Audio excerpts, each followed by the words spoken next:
Oh, aleluia. Obrigado, Pai. Obrigado. Muito obrigado. Aleluia. Aleluia. Que bênção, queridos, é estarmos aqui nessa manhã. Enquanto você toma seu assento, não pode dar um abraço ainda, mas dá um oi, né? Pisca o olho assim por cima da máscara, dá um sorriso bem efusivo de forma que seja visível mesmo de máscara. Porque, queridos, nós temos razões para nos alegrar em estar na casa do Senhor. Você concorda comigo?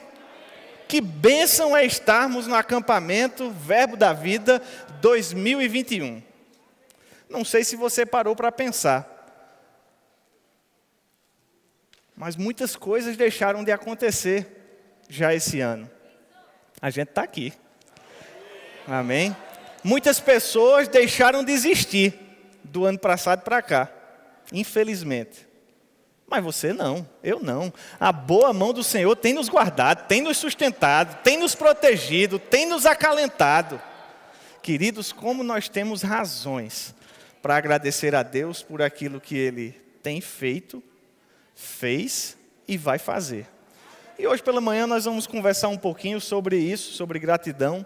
Temos sido despertados por Deus desde a sexta-feira com o nosso querido pastor Tiago Borba.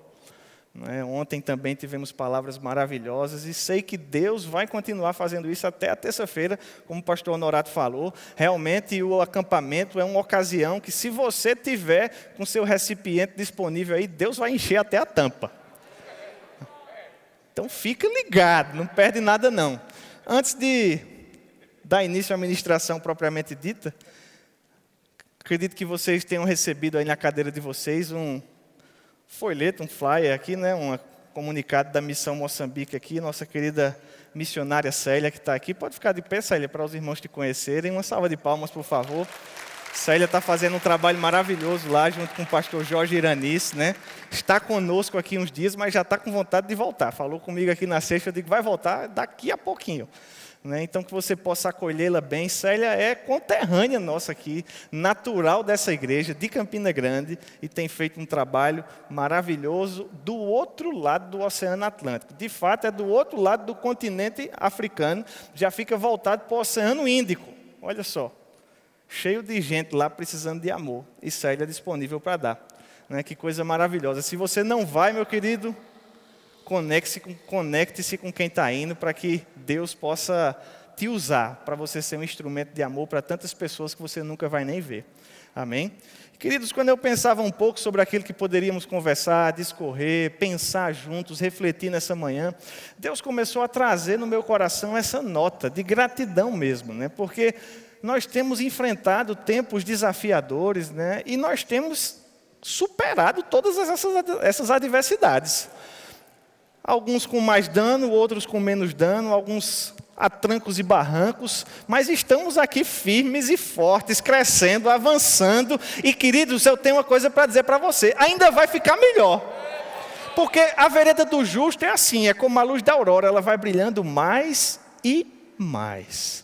Então você está mesmo nessa trajetória de crescimento, de avanço, de decolagem, nessa trajetória crescente, aonde Deus ele vai te levar até onde Ele tem desejado. Só basta que a gente deseje, só basta que a gente não atrapalhe muito, porque Deus está desejoso de fazer por cada um de nós. Eu fico pensando às vezes, queridos, que se nós temos interesse de fazer a vontade de Deus, imagina Ele. Deus é muito interessado. E pensando sobre essa atitude de gratidão, esse coração grato, eu comecei a percorrer aquilo que a palavra de Deus ela nos fala sobre ações de graças. Porque, para minha surpresa, nós não encontramos muitas referências na Bíblia à palavra gratidão. Ela só é mencionada uma vez, e uma segunda vez ela é mencionada como grato no sentido de agradecido. Agora, no que se refere à palavra ou à expressão ação de graça ou ações de graça, diga comigo, ações de graças. Essa palavra ela é mencionada na Bíblia uma série de vezes e no Novo Testamento ela é mencionada 13 vezes. Ocorre que dessas 13 vezes ela quase que é monopolizada pelo apóstolo Paulo. porque só João, além de Paulo, usou 2 vezes em Apocalipse. Mas em 1 Coríntios 14:16, Paulo falando da oração de ações de graças, ele diz: como vamos, se você bendizer em espírito, como vai dizer o indouto amém depois da tua ação de graça? 2 Coríntios 9:11, falando de generosidade, Paulo diz que Deus quer enriquecer-nos para que sejam tributadas graças a Deus. No versículo seguinte, ele diz que a nossa assistência redunda em ações, muitas ações de graças a Deus. No livro de Efésios, capítulo 5, verso 4, falando a respeito do que devemos falar, Paulo diz: olha, não use palavra torpe não, pelo contrário, esteja cheio de ação de graças. Filipenses 4:6, um versículo que todos conhecemos, Paulo diz: olha, não andeis ansiosos de coisa alguma. Antes de tudo, sejam conhecidas diante de Deus as vossas petições e orações pela súplica com ações de graças. Colossenses 2:7, falando sobre o crescimento espiritual, Paulo diz: nele radicados e edificados, confirmados na fé, tal qual fosse instruído, crescendo em ações de graças. No versículo 2 do capítulo 4, Paulo diz: perseverai na oração, vigiando com ações de graças. Versículo 9 de 1 Tessalonicenses 3, Paulo diz: pois que ações de graças podemos tributar a Deus a respeito de vocês. Paulo estava sempre buscando tributar gratidão a Deus pelos irmãos. Em 1 Timóteo 2:1, ele diz que nós devemos interceder e render ações de graças, uns pelos outros e por aqueles que estão investidos de autoridade. No capítulo 4 de Timóteo, ele fala sobre pessoas que proíbem o alimento, como também no verso 3 e 4 desse capítulo, ele diz: olha, tudo que Deus criou é bom e deve ser recebido com ações de graças. Ou seja, essa nota de ações de graças, ela é uma verdade constante no ministério de Paulo, e foi consolidada nas cartas para que chegassem até nós. Agora, eu gostaria de pensar com você um pouco sobre esse conceito, ações de graças. No Novo Testamento, essa palavra é a palavra grega eucaristia. Diga comigo, eucaristia. Que parece uma palavra que nem faz parte mais do nosso vocabulário, porque foi apropriada pela Igreja Católica, não é verdade? A gente nem fala por aqui, porque ficou tão caracterizada como uma cerimônia católica, que a gente acaba não. Mas a palavra eucaristia, ela é uma junção de 2 palavras. Eu, que quer dizer boa disposição, sentimento bom a respeito de algo, e a palavra caris, que é a palavra para graça. Nosso querido pastor Rick Renner, no livro Pedras Preciosas 1, no devocional do dia 22 de setembro, ele diz que a palavra eucaristia pode ser traduzida por uma efusão, um transbordar de graças e de ótimos sentimentos que fluem livremente do coração em resposta a algo ou alguém. Quero recomendar para você a leitura desse devocional. Queridos, esse livro aqui é mais do que um devocional, viu? Você vê que de vez em quando ele aparece no púlpito aqui, é porque esse livro tem uma riqueza que é uma pedra preciosa mesmo. Na verdade, são várias, ó. Você está vendo aqui na capa. Todo dia tem uma coisa maravilhosa para acrescentar no nosso coração. Se eu fosse você, eu passava lá no Verbo Shop e já pegava a coleção toda. Mas o pastor Rick Renner, ele diz que ações de graças é essa efusão. Diga comigo, efusão. É um transbordar, diga comigo, transbordar. De graças e de ótimos sentimentos que fluem livremente do coração em resposta a algo ou alguém. Se a gente parar para pensar um pouco nesse conceito, nós vamos entender que esse conceito de ação de graça, ou no grego aqui a palavra eucaristia, esse conceito ele é composto por 2 elementos. Um elemento interno e um elemento externo. O elemento interno, ele seria esses bons sentimentos de gratidão. Mas o elemento externo, tão essencial para a conceituação daquilo que seria ações de graças, é essa efusão, esse transbordar. Ou seja, tem que estar aqui dentro, mas tem que sair também. E a tradução portuguesa desse termo, eucaristia, eu acredito que ela é muito feliz. Nós realmente fomos privilegiados. O português é um idioma riquíssimo, né? E ele traduz essa palavra eucaristia como ação ou ações de graças. Diga comigo mais uma vez, ações de graças. Queridos, o que é que esse conceito de ações de graça está comunicando para nós? Está comunicando que é uma ação de agradecimento. Não está na cara, mas a gente às vezes não percebe. A gente tem uma capacidade, eu e você, de ler a Bíblia e não conseguir captar aquilo que ela está dizendo exatamente para nós. É por isso que o Espírito Santo está desejoso de dar a dica, de soprar. E se você atentar para o guiar do Espírito, você vai captar com facilidade aquilo que a palavra de Deus está querendo comunicar para nós. Nesse caso específico aqui, gente, o que é uma ação?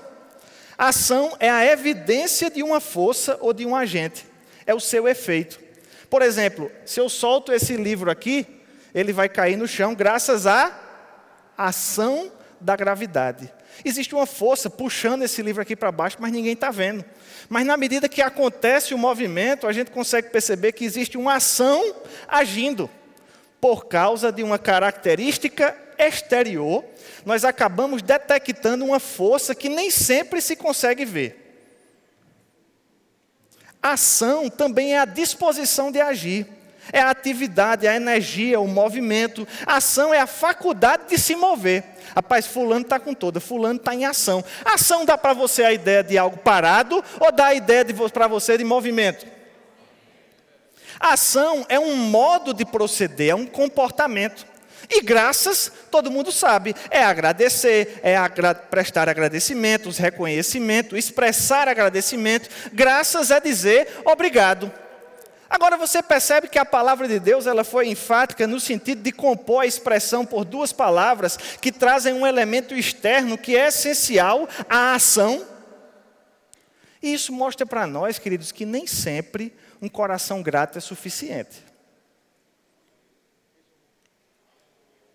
E eu fiquei pensando, mas o que é que a Bíblia diz sobre coração grato?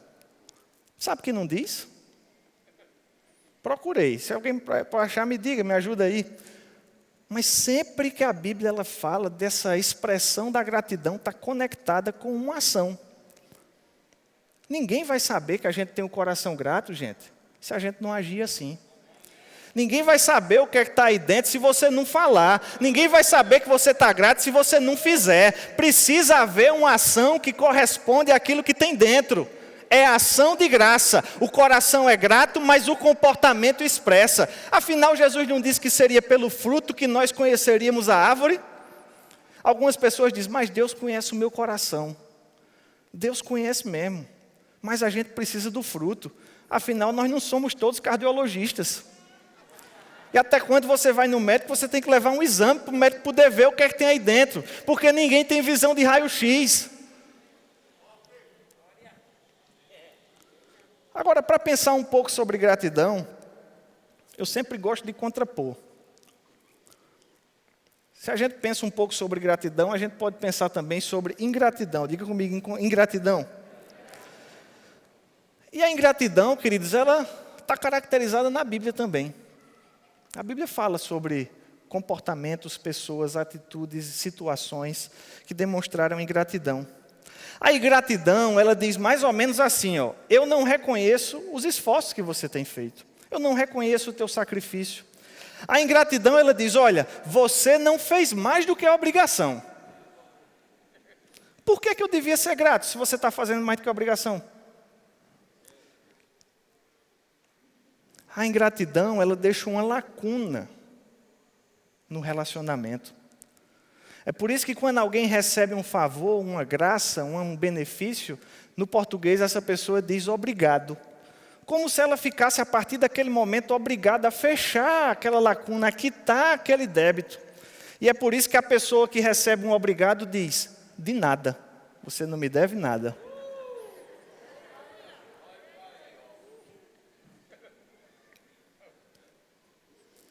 Agora, a ingratidão, ela é uma coisa engraçada também. Porque na maioria das vezes, a ingratidão nem é uma coisa. É a falta de uma coisa. É verdade que muitas vezes as pessoas podem sim demonstrar ingratidão a partir de expressões verbais. Será que você já se deparou com essa situação? Você se esforça para fazer algo por alguém e a pessoa diz, mas nem era a cor que eu estava querendo? Será que você já se esforçou para fazer algo por alguém e a pessoa diz, podia ter sido melhor daquele jeito? expressões verbais. Mas na maioria dos casos, a ingratidão não é uma coisa, é a falta de uma coisa. Falta de quê, gente? Falta de ações de gratidão. E eu não sei se você já parou e já esteve nessa situação de alguém sugerir que você estivesse tendo um comportamento de ingratidão. Quando alguém diz que nós estamos sendo ingratos, a nossa reação é altamente defensiva. Opa, peraí, como assim? Ingrato não. Porque nós nos sentimos julgados. Porque como é que aquela pessoa pode avaliar o que está dentro do meu coração? Como é que aquela pessoa pode dizer que eu estou sentindo, ou que eu não estou sentindo algo que eu estou? E a existência do sentimento de gratidão no nosso coração, ela muitas vezes nos deixa nessa postura de injustiçados. Só que a outra pessoa não tem como saber se a gratidão está só para dentro, tem que botar daqui para fora. Às vezes a gente pensa que a ingratidão é um negócio assim, neutro. Mas não é neutro, não. É como se a gratidão fosse mais um. Aí a gente pensa, não, a ingratidão é só zero. Não é zero, não. Ela é menos um. Não é neutro, não. A ingratidão é uma coisa interessante porque ela se encaixa muito bem naquela frase que diz assim, quem bate nunca lembra, quem apanha nunca esquece. Porque quem é ingrato nem sabe que está sendo ingrato às vezes. Mas a pessoa, a respeito de quem a ingratidão se manifestou, sente aquela falta de uma atitude de gratidão. Muitas vezes, o ruim é que quando a gente está sendo ventilado a respeito de uma conduta de ingratidão, o que a gente está sentindo é exatamente o contrário. A gente está sentindo sim gratidão, mas parece que a outra pessoa está experimentando o oposto daquilo que a gente está sentindo.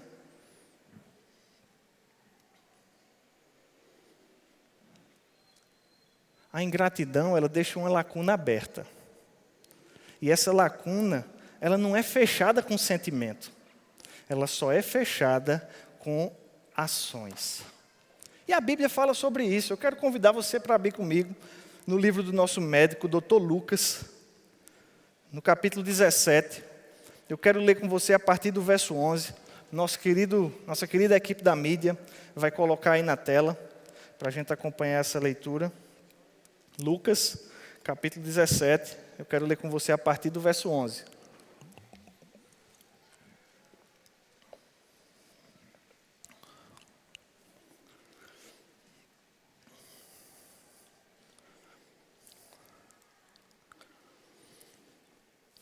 Todo mundo chegou já? A Bíblia diz que de caminho para Jerusalém, passava Jesus pelo meio ou entre a Samaria e a Galileia. Algumas versões chegam a caracterizar mais especificamente esse ponto no qual Jesus estava passando como a fronteira da Samaria, da Galileia para Samaria. Essa viagem, possivelmente de Cafarnaum para Jerusalém, era uma viagem longa, cerca de 150 quilômetros. Possivelmente Jesus e a sua equipe passassem de 3 a 4 dias, talvez até mais, para percorrer essa distância. E aí, quando passava de caminho para Jerusalém, avistou, ao entrar uma aldeia, saíram-lhe ao encontro 10 leprosos. Todo mundo conhece essa passagem. Se você for dar uma analisada na geografia dessa região, você vai ver que ela fica numa fase de depressão entre os planaltos da Galileia e os planaltos da Samaria. Então era uma região que você vinha descendo para depois subir de novo, era quase que um vale. De fato, tem até um vale aí na região que chama-se Vale de Jezreel. E aí, quando Jesus passava por essa região, que é muito pouco habitada, ele se depara com uma aldeia, e a gente vê que essa aldeia tinha quantos leprosos, gente? Agora, se você lê o Antigo Testamento e até o Novo, você sabe que a lepra era uma doença que afastava as pessoas. Era uma doença que exigia distanciamento social. Hoje, a gente não tem uma incidência tão alta de lepra, que uma das variáveis que a gente encontra aqui possivelmente seja hanseníase, né, porque a medicina evoluiu, ela tem um tratamento, as pessoas conseguem conviver bem. Agora, imagina numa época onde não tinha tratamento e onde os trabalhos eles eram extremamente manuais. A lepra, ela leva a pessoa a sentir menos dor. E a dor, muitas vezes, é o freio que nos impede de perder um dedo, perder um braço, perder uma perna. Perdeu uma orelha, perdeu o nariz. Agora imagina na época que esses trabalhos manuais, as pessoas não tinham esse freio da dor. Os leprosos eram as pessoas que muitas vezes ficavam desfiguradas. E aí as pessoas elas afastavam. Tanto é que eles estavam vivendo aqui numa pequena comunidade. Porque imagina você ter que viver sozinho, afastado no meio do nada.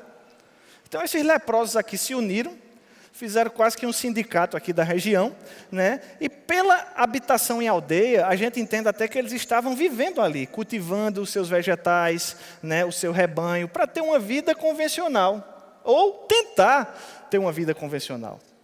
E aí vai passando por essa aldeia alguém cuja fama está se espalhando desde a Galileia até Jerusalém.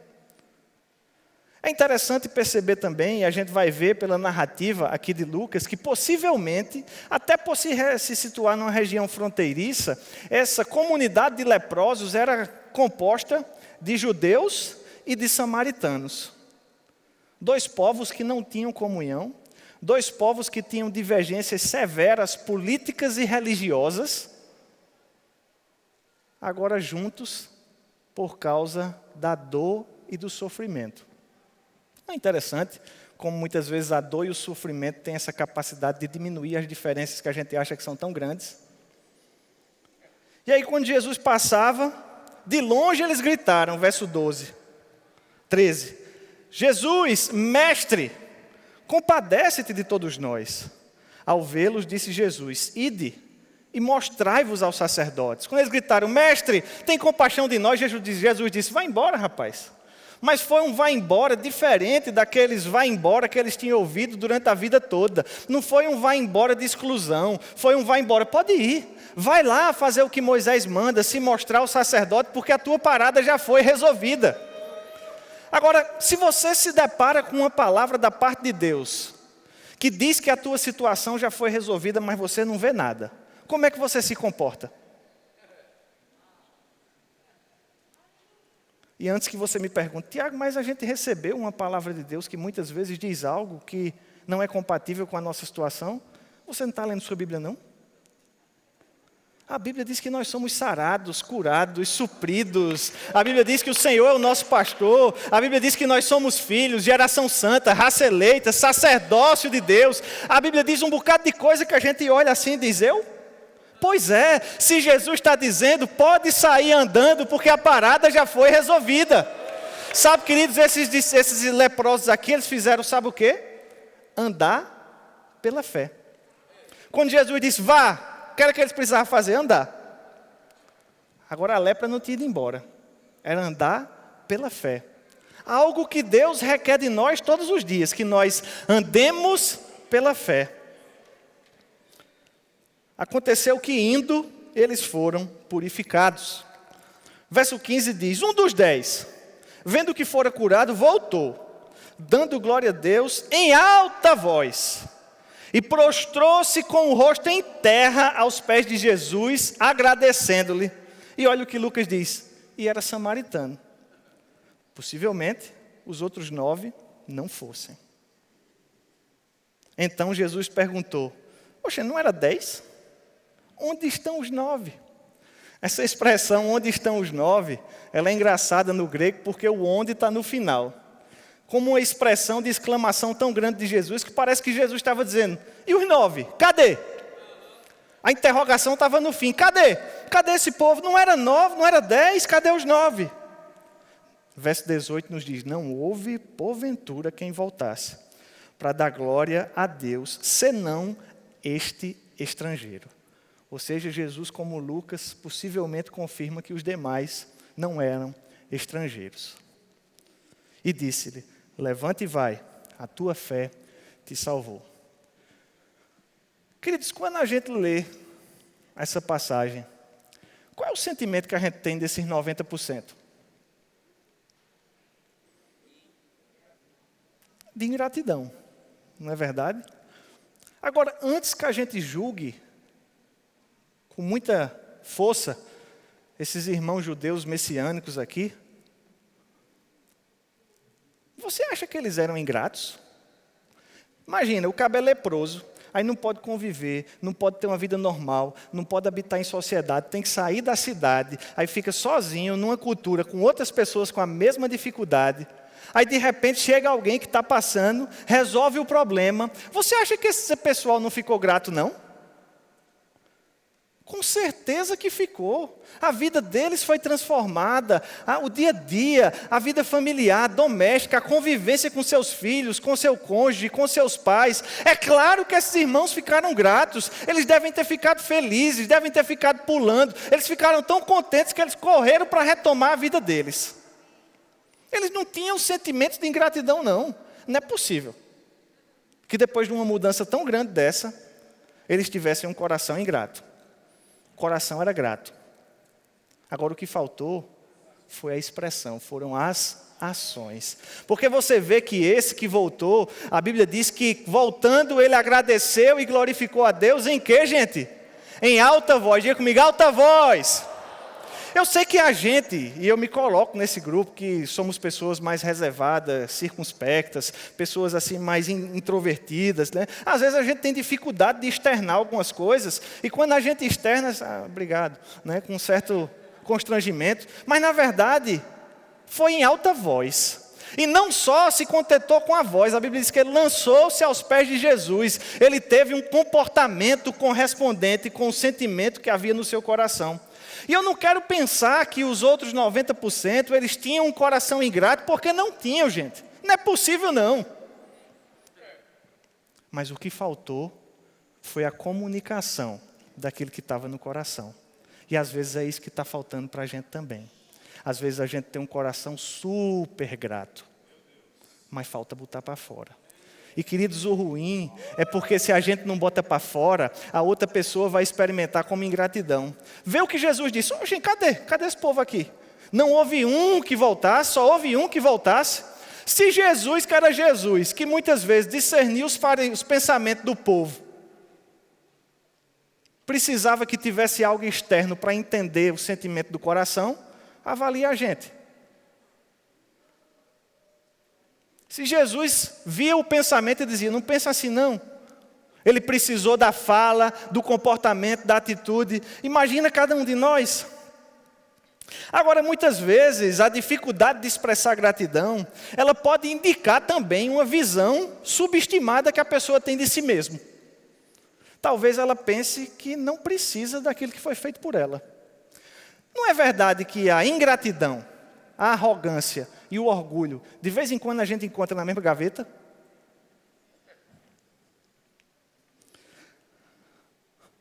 Esse sentimento de ingratidão às vezes comunica, eu não devo nada a você, eu poderia ter feito sem a sua ajuda. Por outro lado, a gratidão ela carrega um senso de fraqueza, de limitação. Rapaz, obrigado por você ter feito por mim. Será que você e eu temos mais facilidade e conforto para apontar algo que poderia ter sido feito de um jeito melhor? Ou para apontar o que foi feito de bom? Querido, se você está pensando que não poderia ter chegado aonde chegou, sem a ajuda, o agir de Deus e de tantas outras pessoas, você está certo, porque a gente não podia ter chegado mesmo não. Porque a gente precisa uns dos outros, porque foi assim que Deus nos fez. Sabe, queridos, a gente não precisa achar que as pessoas fazem as coisas que fazem por obrigação, mesmo que sejam pessoas próximas demais. Ah não, mas é minha esposa. Fez o almoço porque é mais do que obrigação. Fez não. Ah, porque é meu pai, está pagando minha escola porque fez mais do que obrigação. É porque é meu chefe, essa gratificação é mais do que obrigação. Não é não, porque no fim do dia, todo mundo é voluntário. Porque você conhece uma esposa que não faz o almoço e o marido separou. Você conhece um pai que não provê para o filho foi embora. Você conhece um chefe, você conhece um funcionário que não faz e ele foi desligado. Então todo mundo que faz o que faz porque está querendo fazer. Ninguém tem dívida de obrigação com você, ninguém faz porque é mais a obrigação, e quando faz a gente precisa reconhecer e manifestar gratidão. Porque o nosso coração grato, muitas vezes, não é suficiente. A Bíblia não fala sobre coração grato. A Bíblia fala sobre ações de graça. Diga comigo, ações de graças. Que Deus os abençoe praticando essa palavra. Amém? Pastor João.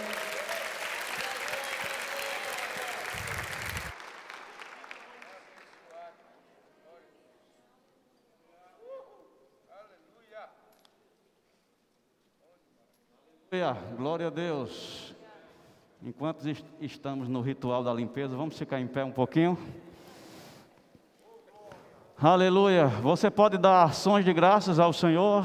Talvez tenha uma demanda reprimida aí de coisas que você pensava é apenas obrigação de Deus mesmo. Não. Ele amou de tal maneira que deu. Vamos ser gratos ao Senhor. Aleluia, Pai. Obrigado. Que privilégio, que oportunidade, que esclarecedor, Senhor,